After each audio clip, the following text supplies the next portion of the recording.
Grace to you and peace from God our Father and from our Lord and Savior Jesus the Christ. Amen. What Jesus said when he taught for some time that day, we don't know. It gets completely passed over because not what he said, but what happened was so important. And what did happen?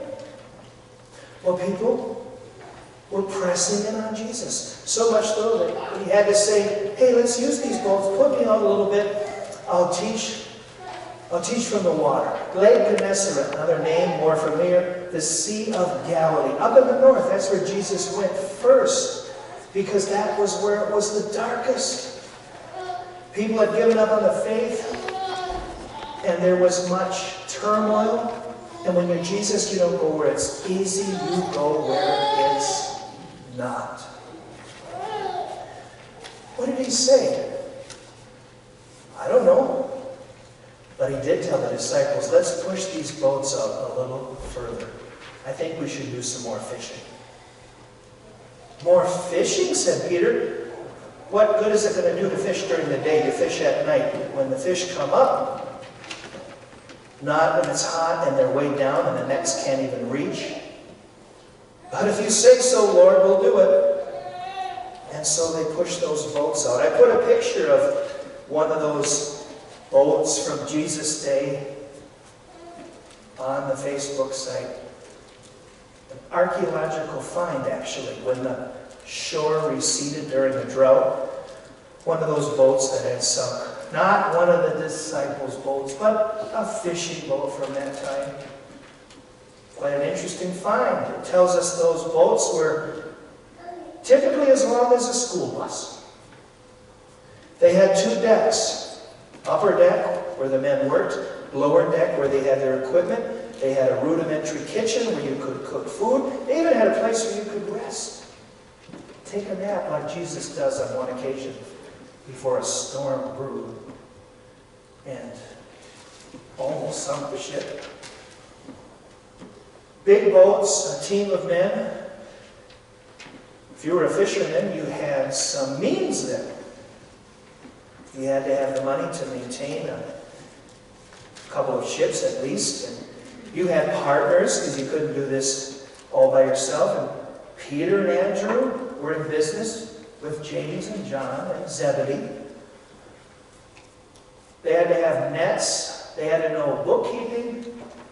They had to have contracts, be able to speak in the different languages of the day. No wonder Jesus chose these men. They were perfect candidates. They knew the business of life, and they were going to help them. Matter of fact, when they would bring those fish in, they had in Capernaum, for example, and Bethsaida as well, the fishing factories where you would clean the fish and salt them, package them up, and then they'd go all over the ancient world. Some of those fish even landed on the plate of the emperor himself. So when you were a fisherman, you were somebody up there. Not just what I said in the early service, not just an average, everyday person. Why do you want me to go out fishing again, Jesus? But if you say so. Well, they get out, they lower down those nets, hand knit together they were, weighted with rocks below. Sometimes they would drag them and you'd catch the fish up by dragging the nets between the two boats. And perhaps that's what they did that day. They put the nets down. No way we're going to get anything. So Peter thought, but what an abundance of fish. The one who knit together the world, knit together us in our mother's wombs, certainly can make a few fish show up as a dramatic example of what he wanted the disciples to do. They hauled the fish into boats so much weighting down those boats, they had a low draft anyway, easy to sink. But they got the boats ashore. Peter is so embarrassed. Oh, why didn't I trust him? I should have believed. I've seen the wonderful things he's done, the wonderful things he's been saying. Jesus said, "No, don't worry about it. It's okay. You're learning. First lesson you're learning today is it's not about catching fish. I want you to catch people." And there they left that day with that new task. So the boats were going to be used in the ministry, and Jesus would travel with him. But they weren't fishing boats. They were ambassador boats. It's not what he so much said that day, but what he did. He impressed the disciples in a language they could speak, the language of fish, to get them motivated to go. What one person can do is what one person can do. But now there's going to be 12 going out into the world. Now this message speaks to two kinds of people. First, for those who don't yet believe who join us today, you have an invitation to faith. If Jesus were to talk to you, he might bring up a story like this, because this was his habit. Say there was a son, he set up on occasion. A son that did not wait until his dad died before he got his inheritance. And so he said, "Hey, Dad, why don't you give it to me now?" Pretty bold. What would the dad say? If it were a regular dad, they'd say, "No." But for some strange reason, this dad said, "Okay." And the son, who wanted to live and go into the world, went off and spent this money, this inheritance, on wild living, until he squandered it all away, and there was no more money left for prostitutes, no more money left for the wine and the partying and the all-night binge drinking, so to speak. We modernize it a little bit, but read it and you'll see for yourself what I'm talking about in Luke's Gospel, the parable of the prodigal son. It got so bad. The boy had no more money, and when you have no more money, you usually have no more friends. The party was done. He had to go to work, and the only job he could procure was taking care of pigs. And he was really hard up, because one day as he looked down at the slop they were in, and they were eating, he said, "That looks actually pretty good." He started to come to his senses and thought, maybe I can go back to my dad. There's no way he's going to receive me as his son. But I will beg his mercy and work as a servant, a slave to him for the rest of my life. What did I have to lose? I got to try this. I'm not going to die here. So he begins to walk home. He makes his journey down the well-beaten path to his dad's place of residence. The dad hears somebody's coming, and he looks. That's my son. Now, you'd think there's going to be a big rift here. And that's how it often happens with us. But not with God, says Jesus, because that Father is how God will work. You have inherited from him all that is good in creation, and you have squandered it. But the news is, if you come back, he'll be forgiving and loving, because that's his true nature. So the man looks back, he sees the son. He doesn't walk away. He runs to the son, throws on the son his coat, gives him the signet ring, sealing business contracts with that ring. In other words, he was welcoming his son back to not be a slave, but to be part of the family. Put some shoes on his bare feet, he also said, and we're going to kill the prize calf. We're going to have a party. The son I once lost, who was dead, is now alive. He's returned. He's come back. That's the message Jesus would say to you. What are you waiting for? You're squandering your life away. Are you in the pig pen yet? You'll be there eventually. There'll come a point when this awakening will come, and you'll see the trouble you have, and God, who's been waiting and watching, wants you home. That's a message to share. That's evangelism. That's what Jesus did. Sometimes he had dinners with people. He didn't just tell these stories. He loved to have dinners with the least and the lost, and boy, did that get people grumbling. What's he doing with these people? Tax collectors, prostitutes, these nobodies? What he was doing was evangelizing. You can do it with words. You can do it with actions. Now think of some of the great people of faith. Martin Luther, from which our church receives part of its name, First Lutheran. He never liked that name because he said, we're not Lutherans, we're Christians. But by the way, Lutheros in the Greek means truth, and he liked that name. Besides, he didn't like his original birth name. His dad's name was Lutter. So he said, well, I'm going to go with Lutheros, Luther, the truth. I found the truth and I want people to know it. Anyway, I digress, but one person one day, a guy by the name of John Staupitz, Johann Staupitz, said, you know, Luther, you don't know anything about God. Why don't you learn something and read the Bible? He sent Luther off actually to be a Bible teacher. It was great evangelism. It wasn't a big, huge soliloquy with all these eloquent words about theological statements. There is this Savior, and he's taken on the flesh. We call that the incarnation, and he's going to give you sanctification, and you're going to become holy through the blood of the atoning sacrifice. Let's all fall asleep with that nonsense, right? You wouldn't even know what I'm talking about. That's theological language. He said, no, you big dummy, just go read the Bible. My mom, we had the Golden Children's Bible at home. And she put $1 in it and said, if you read to that point, you can have the $1, but don't take it without reading. Because if you do, God is watching. I read the Bible that way. The Golden Children's Bible. a few pages. Is that part of the story of my conversion? Yes.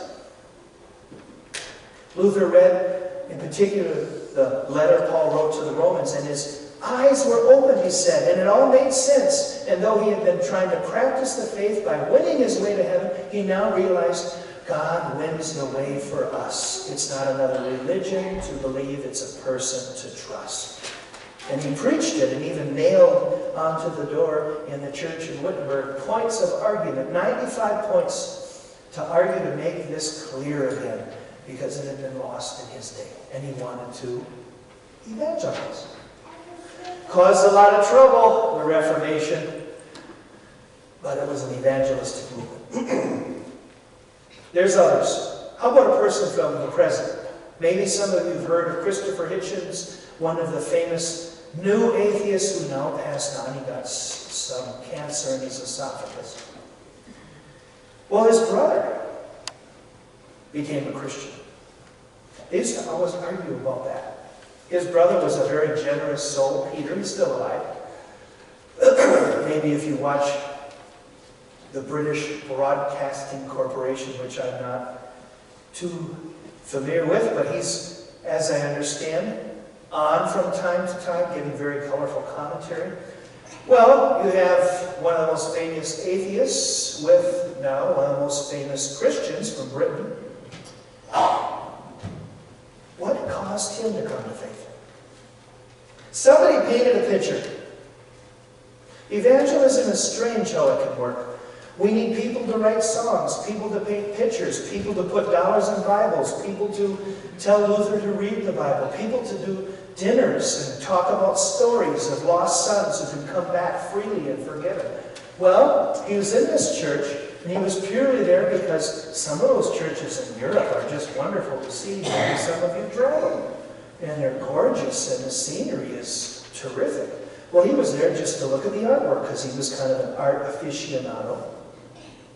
And as he stood there, this individual who was a communist of persuasion, socialist, he said, but probably really a communist by political philosophy. They don't have a place for God. He stood there in front of this picture of the scene of the Last Judgment. And as he looked at the picture, God was working something in his heart. And who knows what led up to this experience? It probably wasn't totally out of the blue, but who can ever capture the secret counsels of the heart as God tugs with that little image there, or that word here, or that experience there? Well, he looks at the picture of the judgment and he thinks, excuse me, that's going to be me. If I were to die right now, I'd go straight to hell. He said, I'm going to make a change. Because I haven't been living for the Lord and his designs and his purposes. How did he understand all this? Who knows? Was it planted deep by a parent before? I don't know. He never goes on when he writes his book, which I've read, talks about his conversion. All he did was see this picture, and probably he'll never know all the things that happened behind the scenes. But he looked, and he believed, and now he defends the faith. See, evangelism happens in all sorts of ways. Some people think it has to happen in a certain step-by-step way. It's a very routine program. There's a certain set of things you say. There's a certain set of prayers, or so on and so forth. And that's all good to an extent. But it happens in many ways, and we have to be prepared to share the story of the lost son, or, as I've said, whatever else we can do. But how many of us are doing it? Today's the reminder. It's time to go fishing. And that is a good reminder, because when we were at school evangelizing during Christmas time, after school, yes, we can do this. You can put on a club, just as everybody is evangelizing all the time for political theories, for belief systems. Can't do it during the school hour, but the school says, through a decision made by our Supreme Court, look it up, afterwards you can have religious instruction and religious studies just as well as you could have the Boy Scouts, or you could have a basketball team, or what have you. And so, we invited kids to have a Christmas party. I told you about this, right? 30-some kids came. We took a poll to see spiritually where they were at. 5 or 6 knew anything about Jesus and Christmas. The rest knew nothing. It was Christmas trees and presents. It wasn't Jesus' birth. They had no knowledge at all. So we have a serious problem when parents don't realize, of course, their duty to be evangelists in their own homes. By the way, if you don't do it, someone will. And they'll come in and say, wear these clothes, sing these songs, live for these purposes and these gods. And there's lots of conversions going on every time you turn on your iPod or radio. I'm trying to make more modern statements. I used to only say the television. I don't even know what an iPod is. Do you, Coco? You got that? I actually know now, because the kids said for Christmas, I want an iPod. I said, what's that? You got one? The crazy songs and the dances and stuff, I'm getting into it. But I'm doing a little evangelism for good old Apple, right? And Steve Jobs. I really want to do also for the Lord, right? So take the opportunity. And to close here, I know we're good evangelists. Why? Because if I would have said to that group of kids we had a Bible Christmas party for, if I would have said, who here is a Packer fan? What would have happened? I bet virtually every hand would have went, yes! Right? And if I would have said, who knows who the Packer quarterback is? Everyone would have said, Aaron Rodgers. You know what I said the other day? I said, I thought it was Brett Favre. I forgot there was another one. But I'm kidding, I digress. But the kids They know the G, but do they know it isn't just Green Bay Packers, but there's also a God? A loving Lord? And can you truly be happy if there's really a Creator, if this isn't all just one big mistake? And I don't believe it is, and I'm certain most of you don't either. Then if there is a Creator, how can you truly be happy unless you have a relationship of some sort with Him? That's where we start, and the conversation gets going, and maybe we have dinners and other things happen. Whatever it is, in the end, we need to get out and start using our hooks and our nets for Jesus. We need to now go and catch people. Thanks be to God.